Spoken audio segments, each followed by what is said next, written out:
Olá, crianças. Tudo bem com vocês? Espero que sim. Bom, hoje nós vamos iniciar o quarto e último bimestre deste ano letivo. Espero que todos estejam entusiasmados e prontos para aprender cada vez mais, ok? Olha só, hoje nós vamos iniciar a partir da unidade 10 de português. E olha que maneira mais legal de iniciar uma unidade, dando asas à imaginação. Peço que vocês abram um livro didático, lá na página 5 de português, e acompanhem a leitura da professora, ok? Vamos lá? Prontos? Você sabia que existem várias maneiras de contar uma história? Neste capítulo, vamos conhecer algumas delas e um pouco sobre as pessoas que criam novos mundos. Peço que vocês observem as imagens que aparecem ali. O mundo dos piratas, dos robôs, dos cavaleiros medievais, dos animais.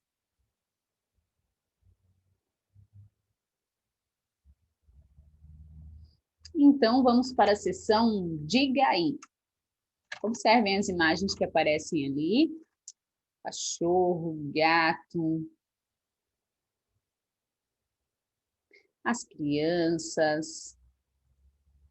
Pessoal, o QR Code que aparece nessa página, ele traz um joguinho bem divertido. Não deixem de acessar, ok? Observaram bem as imagens? Muito bem, vamos lá então. O que vocês observam nessas imagens, terceiro ano? E aí? Animais e crianças vestidos de super-heróis. Muito bem. Então, o que a gente consegue observar nessa imagem são animais e crianças vestidos de super-heróis. Certo? Número 2. Na sua opinião, por que eles estão vestidos dessa forma? Eles estão parecendo quem mesmo?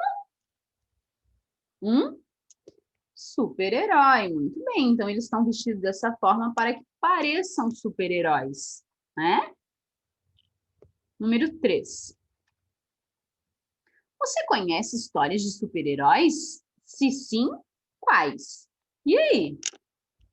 Eu conheço várias. E vocês? São muito legais, né? Terceiro ano. Essa número 3 a gente vai deixar para debater numa aula ao vivo, ok? Mas já vão pensando aí nas histórias que vocês conhecem, que gostam, para que vocês deem a opinião de vocês na próxima aula. Número 4. Em sua opinião, somente super-heróis vivem aventuras? E aí? Será que somente super-heróis vivem aventuras? Será que vocês nunca viveram uma aventura? Eu já.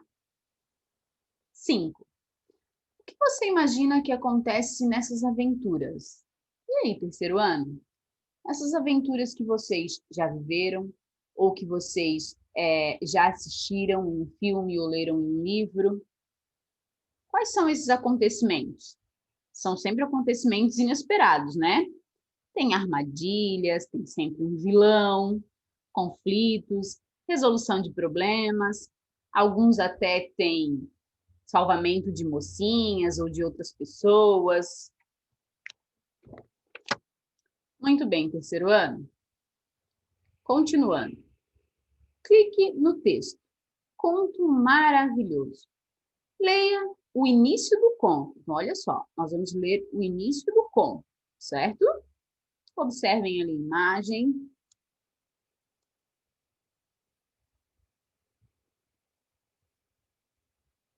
Os andares do pequeno polegar. Um alfaiate é o profissional que faz roupas para homens ou para mulheres com talhe masculino. O alfaiate tinha um filho que nasceu tão pequeno que não passava do tamanho de um polegar, e por isso chamava-se Pequeno Polegar. Mas ele era muito corajoso e um dia disse ao pai: Pai, preciso viajar. Certo, meu filho, disse o velho. E pegou uma agulha de cerzir. Cerzir é remendar tecidos com pontos que mal possam ser observados. prendeu nela um punho de resina e a entregou a ele, dizendo: agora você tem uma espada para levar na viagem. O pequeno alfaiate saiu pelo mundo e primeiro chegou à casa de um alfaiate, onde começou a trabalhar, mas a comida não estava lhe agradando. Senhora patroa, disse ele, se não me der uma comida melhor, amanhã cedo vou escrever com giz na sua porta: batata de mais, carne de menos. Senhor rei da batata, adeus. O que é que você está querendo, seu saltitante insignificante? Disse a mulher, e raivosa, agarrou o pano de prato para bater nele. Mas o meu alfaiatezinho correu para se esconder debaixo do dedal. Dedal é um instrumento usado durante a costura para proteger o dedo. E depois ainda olhou para fora, mostrando a língua para ela. A mulher levantou o dedal, mas o pequeno polegar saltou e se escondeu entre os panos de prata.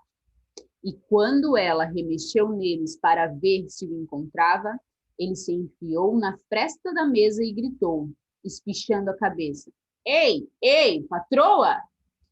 Toda vez que ela queria acertá-lo, ele saltava dentro da gaveta, mas finalmente ela o apanhou e o expulsou de casa.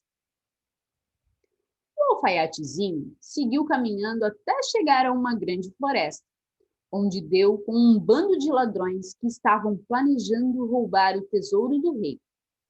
Ao verem o alfaiatezinho, os ladrões pensaram que ele poderia ser bastante útil. Então, disseram-lhe que ele parecia ser um rapaz esforçado e que deveria seguir com eles para entrar na sala do tesouro e jogar as moedas para o lado de fora. Ele aceitou. Foi até a sala do tesouro e procurou uma fenda na porta.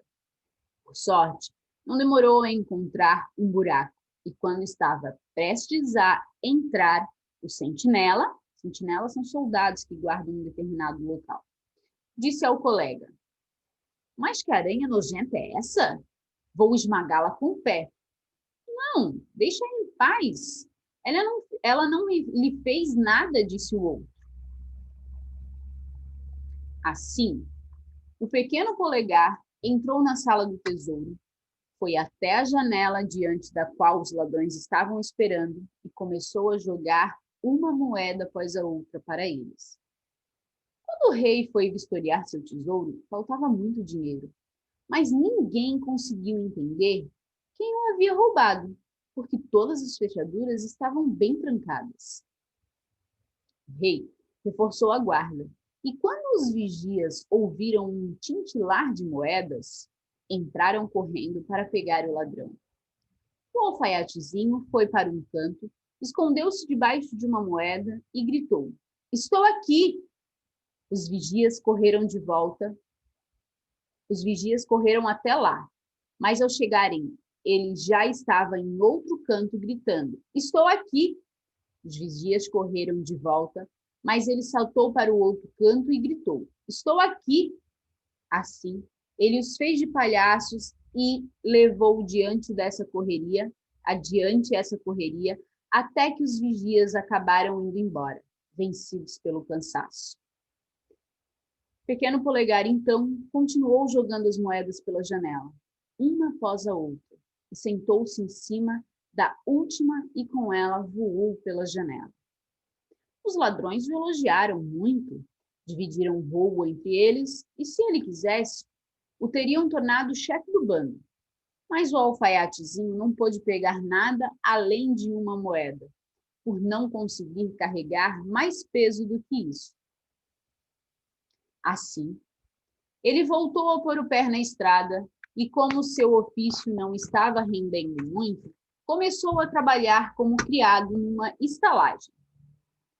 Mas as criadas não o suportavam e queriam lhe dar uma lição, porque sem que elas percebessem, ele via tudo o que elas faziam escondido e depois contava ao patrão.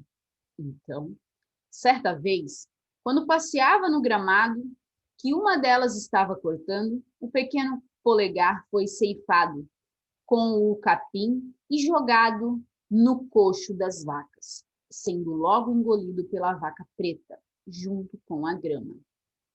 Terceiro ano, lembrando que esse não é o final da história, ok? Final da história daqui a pouco. Número 2. Por que o pequeno polegar recebeu esse nome? E aí? Lembram? Está bem lá no início do texto. Voltem um pouquinho as páginas para que vocês possam responder corretamente. E aí, encontraram? Por que o pequeno polegar recebeu esse nome, terceiro ano? Porque ele era tão pequeno que não passava do tamanho de um polegar. Então, escrevam lá na número 2. Porque ele era tão pequeno que não passava do tamanho de um polegar. Escreveram? Muito bem, número 3. Na narrativa, pequeno polegar é chamado por quais outros nomes? Tem mais de um, lembram? Se não lembram, voltem um pouquinho, pausem o vídeo para poder encontrar a resposta. Encontraram? E aí, quais eram os outros dois nomes que ele era chamado? Pequeno alfaiate e alfaiatezinho. Muito bem, então escrevam lá na número 3. Pequeno alfaiate, vírgula, alfaiatezinho, ponto final. 4. Que presente o pequeno polegar recebeu do pai antes de iniciar sua jornada? E aí, lembraram? Sim? E o que ele ganhou terceiro ano? Uma espada, muito bem. E essa espada era feita de agulha de cerzir e punho de resina. Muito bem. Posso escrever que ele ganhou uma espada? Vamos fazer de forma completa, ok? Então, lá na número 4, vocês vão escrever. Ele ganhou uma espada feita com agulha de cerzir e punho de resina. Ponto final. Agora, número 5 requer atenção, compreensão do texto. Vamos ver se vocês prestaram atenção no texto.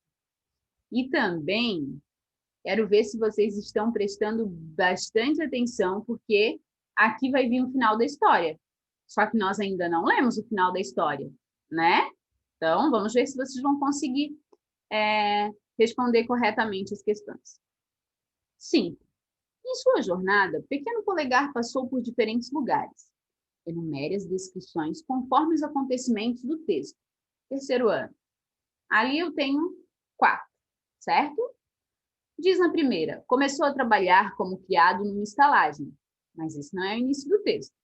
Chegou à casa de um alfaiate, onde começou a trabalhar. E aí? O alfaiatezinho retomou suas andanças, mas acabou cruzando o caminho de uma raposa. Tinha raposa no texto? Será? Eu acho que a raposa vai aparecer lá no final do texto, né? Então, nós não chegamos lá ainda. O alfaiatezinho seguiu caminhando até chegar a uma grande floresta, onde deu com um bando de ladrões. E aí, terceiro ano? Na leitura da professora, vocês já conseguiram organizar as ideias? Primeira, segunda, terceira e a quarta?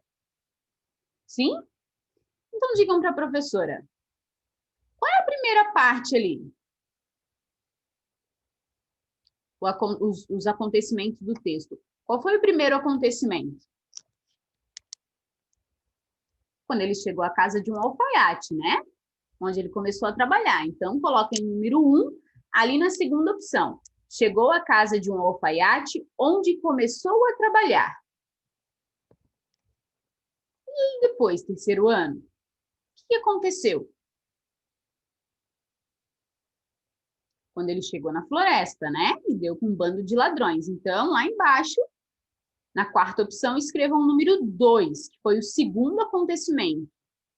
O alfaiatezinho seguiu caminhando até chegar a uma grande floresta, onde deu com um bando de ladrões. E aí?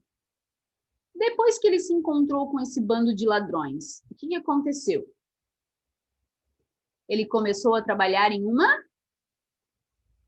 estalagem. Muito bem, então, número 3, vocês vão escrever lá na primeira opção. começou a trabalhar como criado numa estalagem. E aí, terceiro ano? Quarto acontecimento. Ali parou quando ele foi engolido pela vaca preta, certo? E aqui o quarto acontecimento é: o alfaiatezinho retomou suas andanças, mas acabou cruzando o caminho de uma raposa. Aguardem, porque nós vamos ler o final do texto, e aí vocês vão entender, ok? Então, a número 4, vocês vão escrever ali na terceira opção.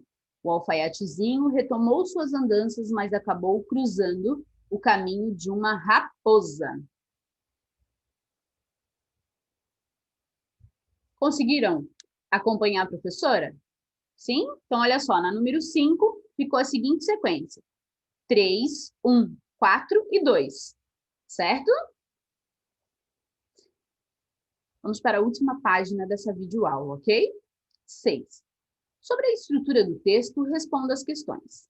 Terceiro ano, vamos ver se vocês prestaram mesmo atenção. Olha só.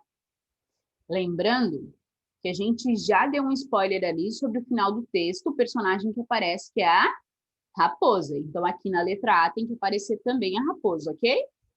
Então, vamos lá. Lá no texto aparecem primeiro quem? O alfaiate e o seu filho, certo? Vírgula, o pequeno polegar. Depois tem o alfaiate e a patroa, que foi onde eles, na casa de quem ele foi trabalhar primeiro. Depois tem os ladrões. Aparece o rei, os sentinelas, as criadas e a raposa. Certo? Conseguiram acompanhar? Não? Então, a prof vai repetir devagar, ok? Alfaiate e seu filho, vírgula, pequeno polegar, vírgula, alfaiate e patroa, vírgula, ladrões, vírgula, rei, vírgula, sentinelas, vírgula, criadas e raposa. Ponto final. Prof, por que apareceu 2 alfaiates ali? O primeiro alfaiate é o pai do pequeno polegar. O segundo alfaiate é o primeiro patrão que ele teve, onde ele foi trabalhar. Lembram? Muito bem. B. Em que lugar se passa essa história e quando ela ocorre? E aí, terceiro ano? Bom, essa história ela se passa em diferentes lugares, né? Na casa dele, na casa do alfaiate, na floresta, na sala do tesouro, em uma estalagem. E a gente consegue perceber que ela ocorre em um tempo indefinido, só que no passado, certo? Já aconteceu. Então, como é que vocês vão registrar lá na letra B?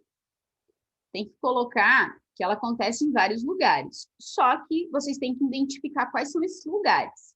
Então, lá na letra B, vocês vão escrever: essa história se passa em diferentes locais. Em sua casa, vírgula, na casa de um alfaiate, vírgula, na floresta, vírgula, na sala do rei, vírgula, em uma estalagem. Ponto final.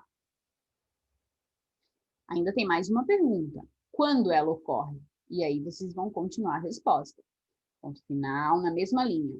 Ocorre em um tempo indefinido. Ele não fala exatamente quando ocorre, né? É em um tempo indefinido no passado. Escrevam lá. Em um tempo indefinido no passado. Ponto final.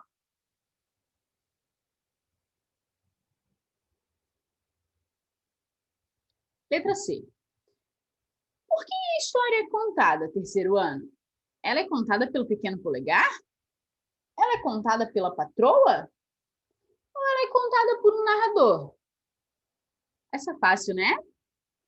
Por um narrador. Muito bem. Então, faça um xizinho na terceira opção da letra C. Por um narrador. Alguém que não faz parte da história, né? Letra D.